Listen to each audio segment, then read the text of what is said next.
Greetings, humans. I'm Andy, and I'm George, and this is Kus, and welcome back to the Windmill full of corpses. Right, so another new Epica, Arcana. I am very curious and very hyped about this because Epica is a fairly bombastic band, and one of my friends was saying that, according to Simone, this upcoming album is gonna be the most bombastic stuff they've ever done. And apparently this single is supposed to be very reflective of that. Huh. What they did with The Dance in Me was already... No, The Ghost in Me, Dance Macabre, was already very different. More cinematic, more surprising. So now... hype is buzzing, really. Hype is buzzing. How are you feeling? It's really cool to see Epica change so much because they started pretty much gothy symphonic standard, and then they moved into heavier, more grandiose shit with like the 2014 album, The Quantum Enigma, and then they did that for a while, and then they moved more into these cinematic eerie shit a bit on Omega, and now I think they're going full on in that direction. Omega was stuff like that. You had some stuff like that. You had some stuff like that. Yeah, the Skeleton Key. Yeah, like you had glimpses of that, and now they're going pretty much full cinematic with these new ones, at least with The Ghost in Me. So we'll see. There was also that Alchemy project that was just like Epica goes experimental. I agree. No. House. House between bigger houses. What are we doing?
out of nowhere. I knew it! I knew it!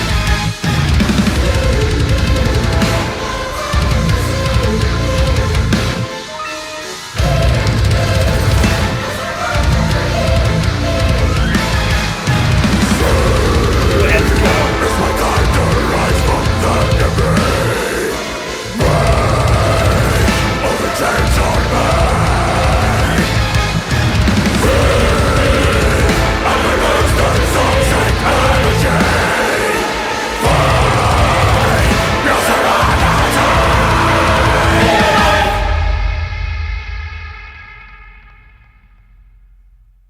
Wow.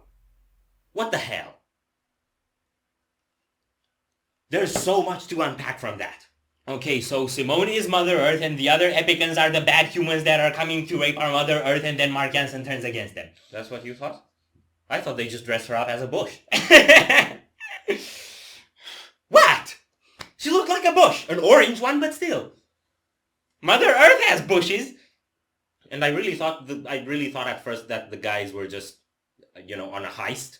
And then it started looking less like a heist, and then someone had like a detector looking thing, and someone had what looked like a blender. So I just thought at that point that they were probably the Ghostbusters. I mean, she looked kind of ghostly as well. Yeah, so they could be trying to bust her. Yeah. But they failed, because Mark Jansen. I mean, I don't know if he turned against them. He just took his mask off and yelled a lot. Yeah, at them. Right, so I think it's about time we stop trying to interpret the narrative. Yeah, it's too confusing. And instead talk about the music. I don't agree that these two new singles are the most bombastic that Epica's ever been. Me neither. But I'm not entirely sure what that word means, but when I think bombastic, I think very flashy and very big sounding things. Fireworks and explosions. Yes, pretty much. And these are more like cinematic and eerie. They're like the eeriest that Epica's been, Yeah, like that. Like, I feel the last time they had this sort of feeling going on in a video was probably Unleashed, which I think is over 10 years old now. They had a bit also in the Skeleton Key. And yeah, that is the part from Omega that I feel most seeps into the direction that these new songs took. Yeah, but I feel like Skeleton Key was just kind of a moment in the album, and I also feel like it was done in kind of a playful manner. This is a lot more serious. It's also, I think, something that's new that they've been doing more and more on later albums is that they leave the verses be just bass and vocals in that stripped down nature. Yeah. You don't get that a lot in previous Epica either. They did that in Unchained Utopia. They did? Off the top of my head. Huh. But then you had the guitar just coming in, chug, chug, chug, chug. Am I the only one who sees the troubled lines? Reading. Yeah. Like, it's still a lot more full sounding on previous records. I also still feel like it's kind of organic in sound. Yeah. Kind of like Omega. Yeah. And when I heard Bombastic, I thought they were going to go super hi-fi again. Yeah.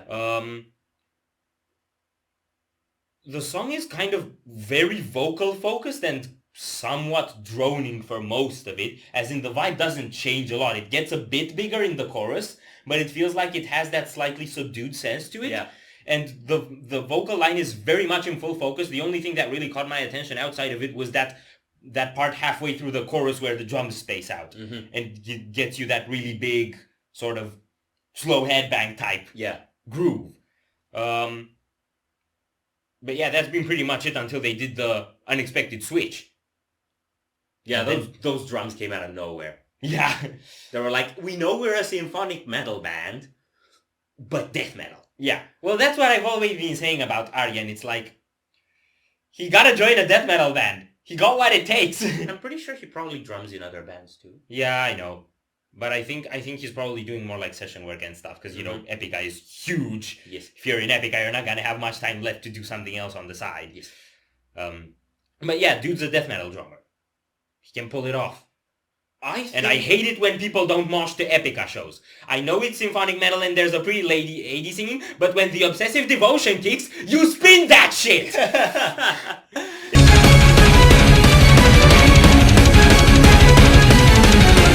It's one of the most circle-pitable songs in the world. Circle-pitable is a word. Yes. I think, and this is a massive flex, that I could actually distinguish between children's choir and not children's choir. Well, good for you. I wasn't even trying. Elaborate. No, I mean, you could hear both of them.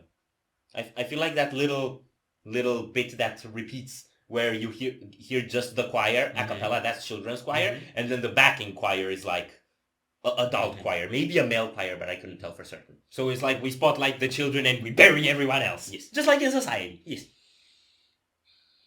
That is not any form of criticism or anything. It's just a random thing that went through my head. I don't know what it means yet. Are we done here? No. So if you enjoyed this reaction, we greatly appreciate the likes and shares. And if you want to see more, don't forget to subscribe with bells on. Thank you very much for stopping by. We hope you enjoyed your stay, and we'd love to see you back at the Windmill very soon. Corpses out.